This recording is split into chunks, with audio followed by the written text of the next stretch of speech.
pessoal, estamos começando hoje o nosso primeiro Scoopcast, que é o primeiro podcast do grupo Health Scoop, que é um podcast para levar informação de saúde, prevenção, qualidade de vida, enfim, tudo que engloba a saúde para vocês. Eu sou Álvaro Amaral, sou médico, eu atuo na área da nutrologia aqui na Prime Scoop, além de ter a honra de ser diretor médico aqui do grupo, e hoje eu estou aqui com a doutora Paula Tomaso, que é coordenadora da dermatologia de todo o grupo Health Scoop, além de ter uma formação sensacional pelo Instituto Azulay, onde ela é professora, não é isso, Paula? É isso. E vamos sempre trazer para vocês temas que abrangem as duas especialidades, né? Nutrologia e a dermatologia, Paula.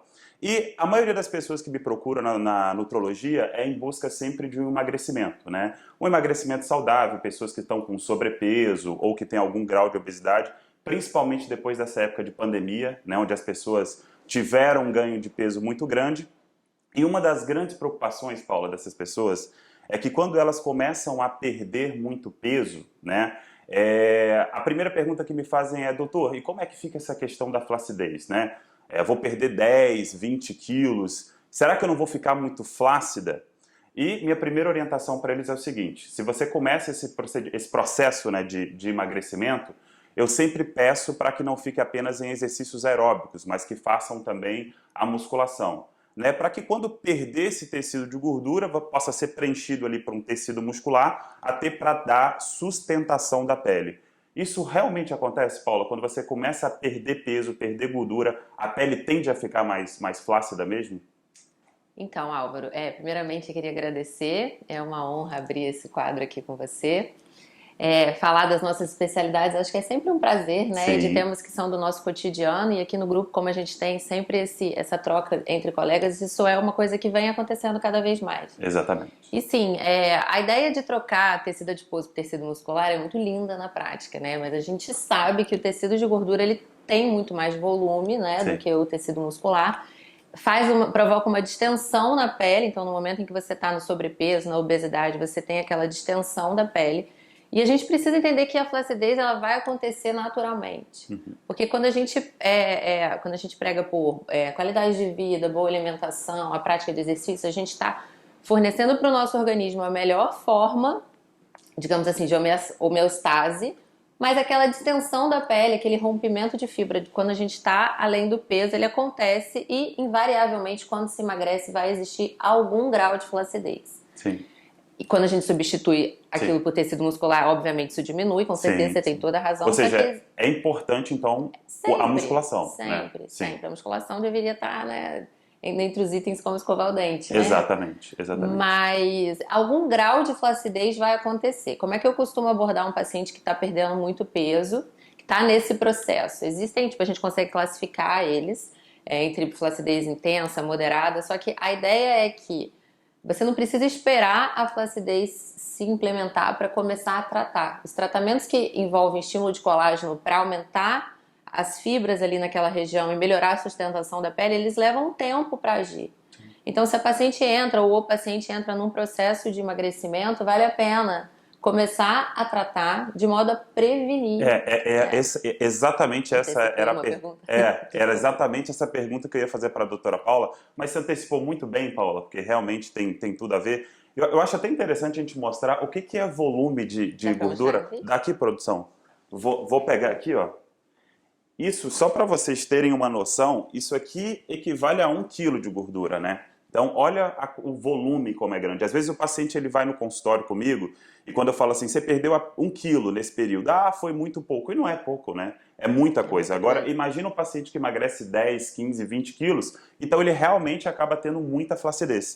E é justamente a pergunta que eu ia fazer aqui para a doutora Paula, né? Que era se existem formas, né, de se prevenir. Se você está se programando aí para perder peso, começou a atividade física, que é como a Paula acabou de falar, atividade física e emagrecimento ela é praticamente obrigatória, né? Você tem que associar uma boa alimentação e tem que associar a prática de exercício, principalmente exercício físico de força, para fazer crescimento de massa muscular. Mas quais seriam, Paula, essas formas de você conseguir prevenir essa flacidez nesse processo de emagrecimento? Tá, acho que é muito importante a gente entender também que independente do emagrecimento, o colágeno ele vai sendo perdido. Infelizmente, a partir dos 25 anos, a nossa capacidade de produzir colágeno, ela vai sendo reduzida. Então, a gente, naquele balanço entre produzir e degradar, a gente começa a degradar mais colágeno. Então, a flacidez começa a ser percebida a partir dos 30 anos, isso independente de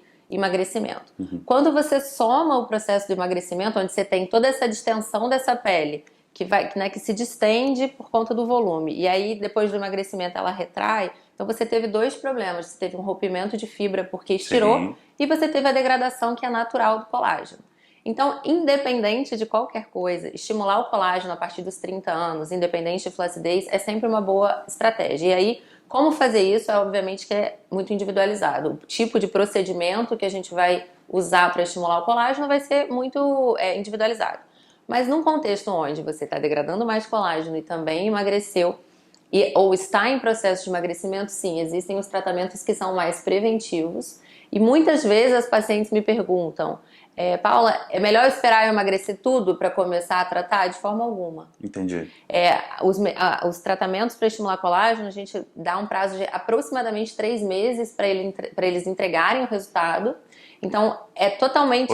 Ou seja, não é rápido. Não é rápido. Você tem que esperar pelo menos 3 meses para você começar a ter um resultado. Exatamente. Sim. Então, se você faz isso simultaneamente com o emagrecimento, eu brinco que não tem uma desvantagem nesse processo. Sim.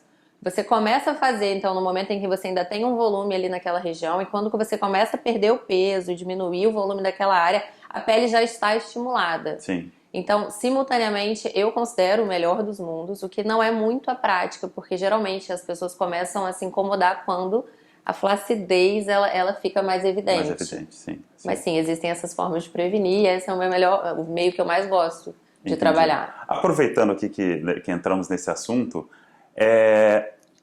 fazer ingesta de colágeno, que a gente sabe que a indústria vende muito isso. Eu tenho várias pacientes que compram colágeno e sempre me perguntam no consultório, resolvi emagrecer, eu tô tomando ali, eu comprei um colágeno, né? Às vezes não sabe nem qual tipo de colágeno que tá tomando, para evitar a flacidez. Isso realmente existe? Não. Tem efeito? Não, né? Não, nenhum. Sim. Nenhum, não tem nem como discorrer muito essa pergunta, porque realmente existe esse apelo da mídia.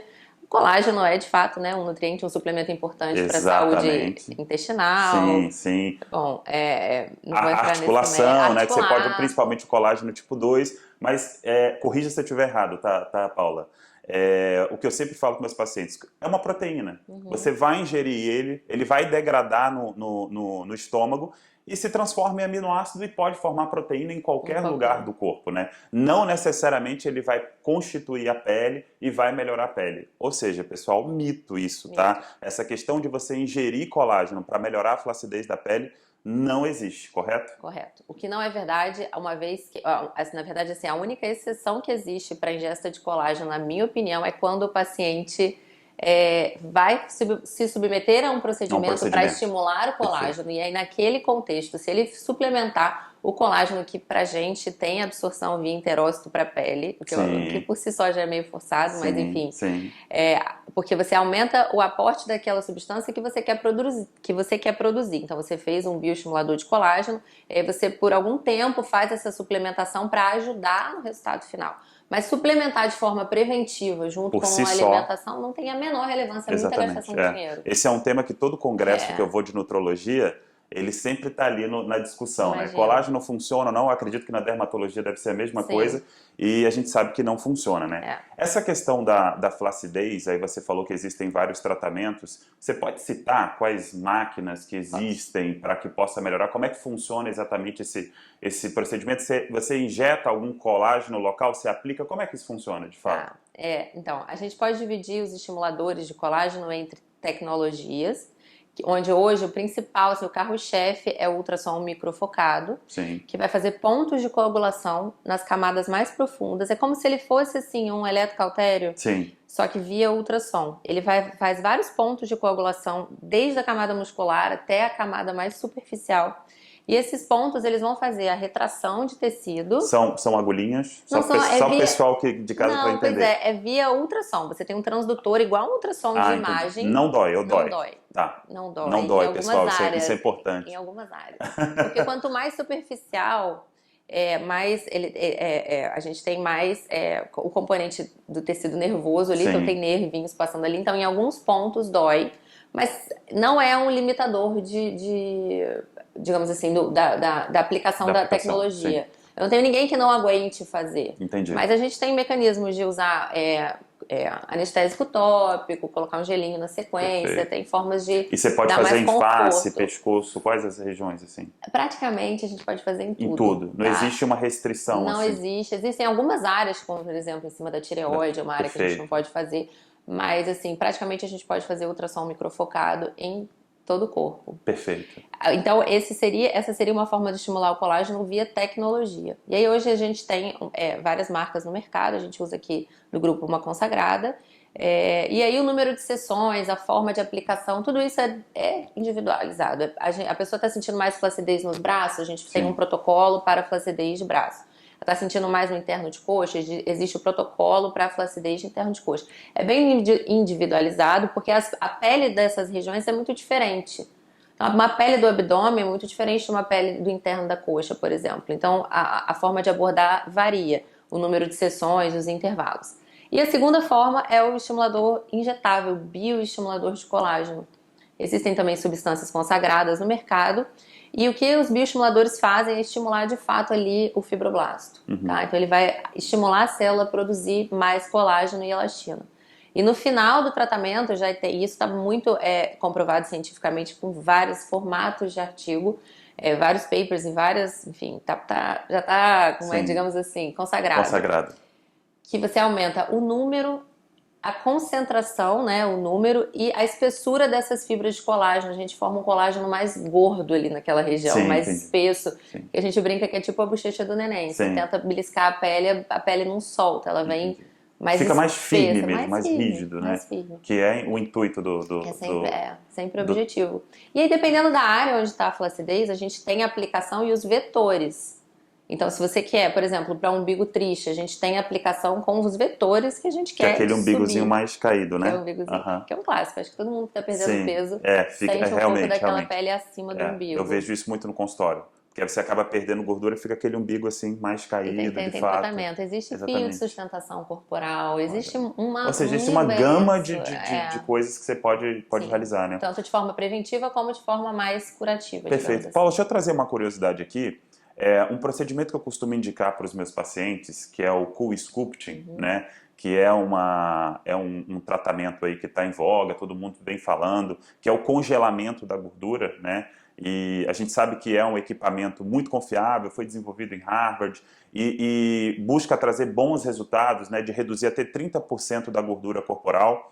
E normalmente os pacientes até me perguntam, eu fazendo esse tratamento, eu indicando esse tratamento para o meu paciente, para ajudar, porque às vezes ele perde peso, fica uma gordurinha ali localizada.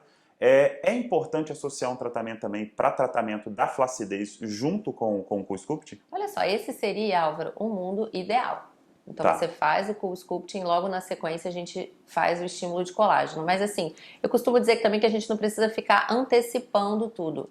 Desculpe, só te interrompendo. Esse estímulo de colágeno seria com o Ultraformer? Ou é um dos tratamentos? Ou com o Ultraformer, ou com os bioestimuladores, que pode ser o Sculptra ou Radiesse. Perfeito. Tá? Quando eu falo em bioestimuladores, eu estou falando basicamente dessas duas marcas, Sculptra ou Radiesse, que é a hidroxiapatita de cálcio. Sim. E o ácido polilático. Perfeito. Mas eu costumo dizer que nem tudo a gente precisa antecipar. Eu sei que tem áreas que o CoolSculpting favorece um pouco mais a flacidez. Eu sei que tem umas áreas que, por exemplo, a área de flanco, que não necessariamente vai produzir uma pele mais flácida ali. Sim. Às vezes a pessoa tem um acúmulo de gordura assim tão localizado que quando faz o resfriamento, o congelamento, já fica boa a pele. Já fica bom. Perfeito. Agora, se ela tiver o objetivo de também estimular o colágeno em outras áreas, e a gente pode também lançar a mão e aplicar naquela área do CoolSculpting, mas não é uma regra, porque eu sei que existe muito isso.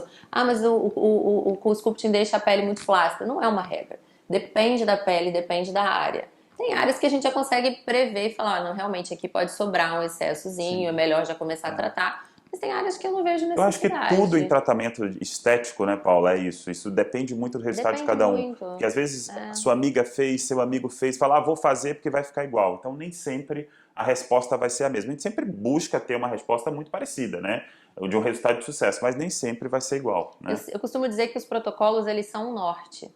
Mas a gente é médico e a gente tem a nossa autonomia, a Exatamente. nossa percepção, Exatamente. a nossa forma de examinar. Então, existe um protocolo.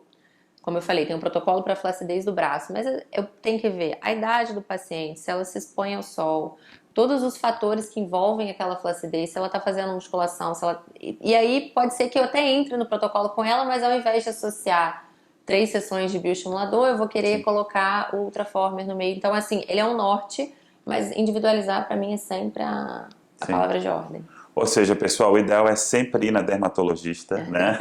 Puxar a sardinha pro meu lado. Para fazer. Passou pelo nutrólogo para a gente fazer esse tratamento de emagrecimento que é importante, mas sempre também passar pela dermatologista para ela fazer essa avaliação, tá? É o profissional mais indicado para isso. Eu, na minha prática clínica, eu não costumo indicar procedimento. Aliás, eu até indico procedimento, né? Mas eu sempre peço para que a dermatologista faça a avaliação. Porque às vezes você pode estar fazendo um procedimento aqui naquela região que talvez não tenha, né, Paula, a indicação de fazer aquilo ou tem indicação de fazer outro procedimento, né? E que você pode estar fazendo um procedimento errado porque você viu na internet que é interessante, vou lá e às vezes o paciente já agenda aquele procedimento sem ter essa avaliação. Então é importantíssimo passar por uma profissional competente igual a doutora Paula Tomaso para fazer essa avaliação antes.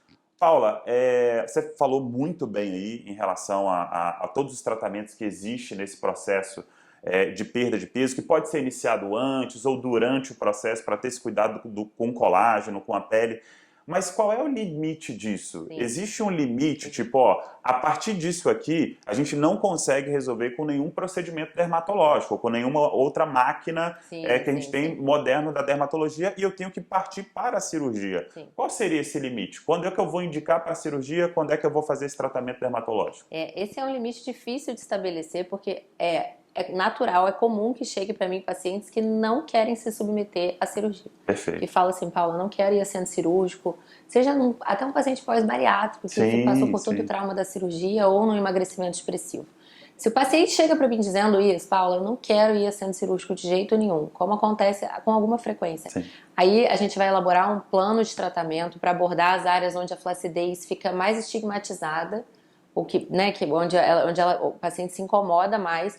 E eu explico, olha, a gente vai fazer o nosso arsenal todo de tratamento em consultório e tudo bem, a gente vai tentar o melhor resultado. Mas existem sim excessos de pele que são obrigatoriamente cirúrgicos, mas isso a gente geralmente está falando de perdas ponderais assim de grandes monta, né? De mais Exatamente. de 30 quilos, Exatamente. onde aquela distensão da pele não vai, nenhum tratamento vai conseguir colar aquela pele ali novamente. Sim. Mas, por exemplo, eu gosto de dar o exemplo do braço, porque às vezes até um paciente depois de uma perda ponderal muito grande, que fica com aquele excesso de pele no braço, às vezes eles não querem tratar por conta da cicatriz, da incisão, que fica muito evidente. Sim, verdade. Então, a depender do nível de flacidez, a gente vai conseguir entregar um resultado que pode ser satisfatório num primeiro momento, e aí a gente vai precisar estabelecer também por quanto tempo a gente vai seguir, porque os procedimentos eles também não são eternos, né? A gente precisa de alguma forma estar sempre estimulando. Mas essa análise é novamente, muito individual e existem excessos que são 100% cirúrgicos. Sim, tá? que não tem mesmo o que E aí, fazer. nesse caso, é papel do dermatologista referenciar e não ficar prendendo o paciente com ele. Vamos fazer 1000 sessões. Tem pele que eu sei que não vai retrair.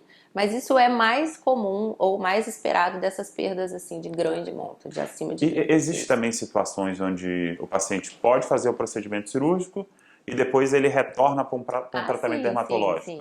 Isso também é um fluxo bem natural nosso. Sim. Agora os cirurgiões plásticos estão até fazendo mais procedimento, mas até algum tempo atrás era sempre assim, depois da lipo, depois da lipoaspiração, depois da cirurgia, vai a dermatologista, geralmente trabalhavam juntos, era uma forma. Sim. E aí começam os tratamentos para estimular colágeno, para retrair a pele, para melhorar as aderências. Sim.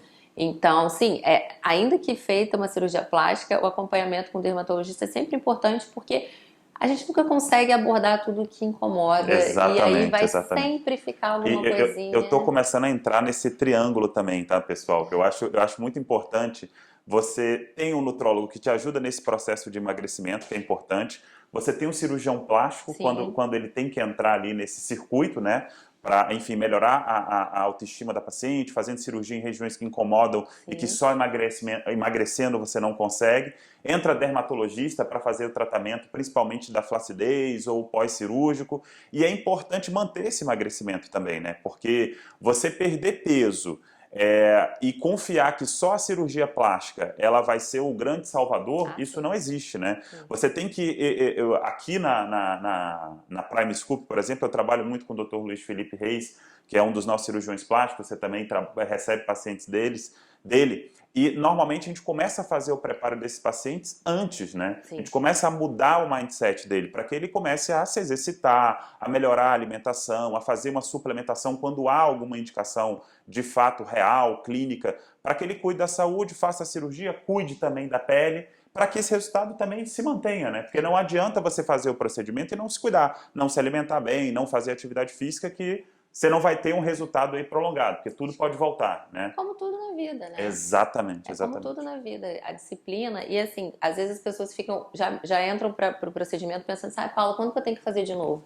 Eu falo assim, olha, se você pensar assim, você entra com essa energia aqui para fazer o tratamento, a gente vai perder muita coisa aqui, porque voltar com a pele melhor e só fazendo os tratamentos de manutenção deveria ser um prazer e não um problema, exatamente, sabe? Sim, então, sim. se cuidar e manter as consultas regulares e fazer a bioimpedância. Uma rotina de cuidado, né? Então, se para paciente é um problema que tem essa recorrência, a gente também tem que voltar algumas casas e pensar, olha, então talvez você não esteja compreendendo muito bem o processo. Eu estimulei esse colágeno, a gente melhorou essa flacidez. Se a gente não fizer mais nada, as coisas vão voltar a afrouxar. Então, de tempos em tempos, a gente vai precisar. E eu costumo ser muito tranquila no sentido de plano de tratamento. A gente tenta sempre abordar assim, o paciente de acordo com a realidade. Olha, qual é a sua disponibilidade? Exatamente. Quantas vezes você consegue vir?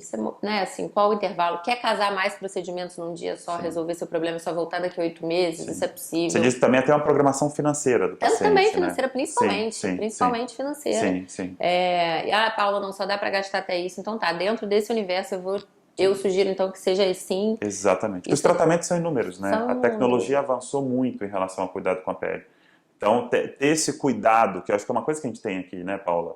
Geral, a gente sempre tem esse cuidado geral, principalmente relacionado até mesmo com a sua disponibilidade financeira de fazer isso. Quanto você pode gastar e quais são os métodos de você fazer isso. Então, é sempre importante o profissional estar avaliando isso. E aquela pergunta clássica, né? Faz sentido para você? Eu acho que isso é tão importante na relação médico-paciente. Isso faz sentido? Sim. Exatamente. Né? Porque também, acho que acabou aquele paciente que só entrega, né? Que tipo, só pega a sua receita e não olha mais nada e segue. Sem dúvida. Todo mundo vai olhar no Google, todo mundo vai questionar. E aí, quando eu termino um plano de tratamento, eu pergunto, isso faz sentido para você? Você acha que se a gente trabalhar tudo isso aqui, vai te atender?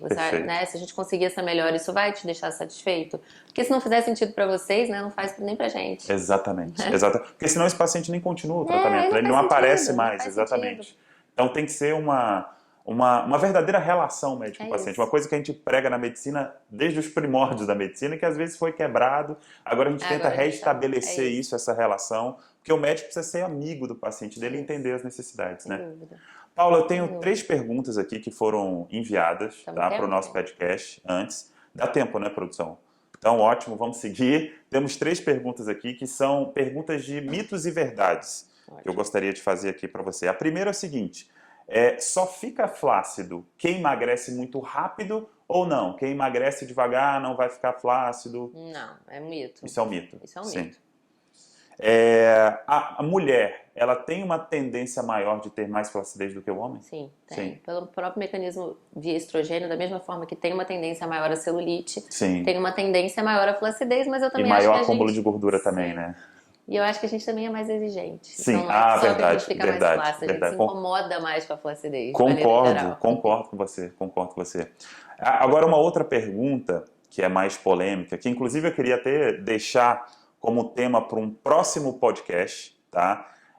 Porque eu acho que esse é um tema muito extenso para a gente falar, que é sobre se o emagrecimento ele pode gerar queda de cabelo. Tá.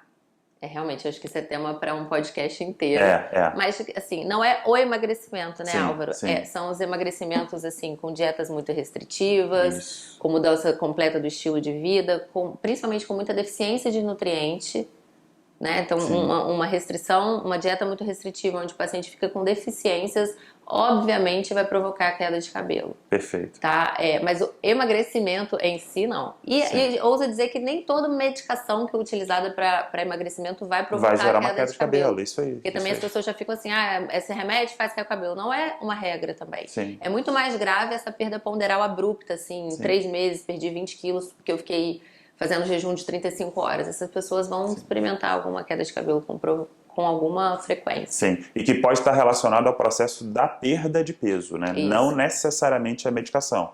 É isso que eu tentei dizer. Não, perfeito, exatamente como a doutora Paula acabou de falar.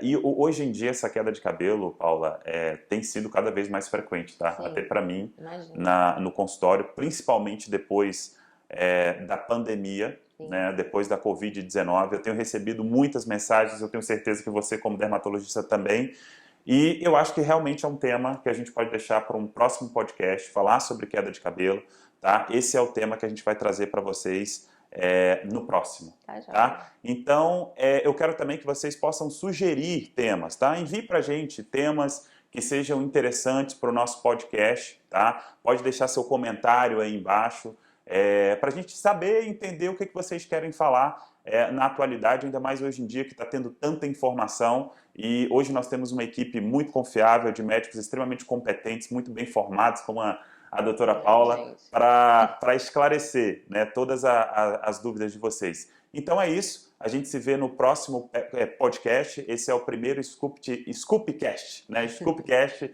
do Grupo Health Scoop. Foi um prazer estar com vocês aqui. Prazer também te receber. Eu te agradeço, Álvaro. Um prazer começar a semana já com energia boa. Exatamente, né? Exatamente. Então é isso. Tchau, tchau, pessoal. Muito obrigado.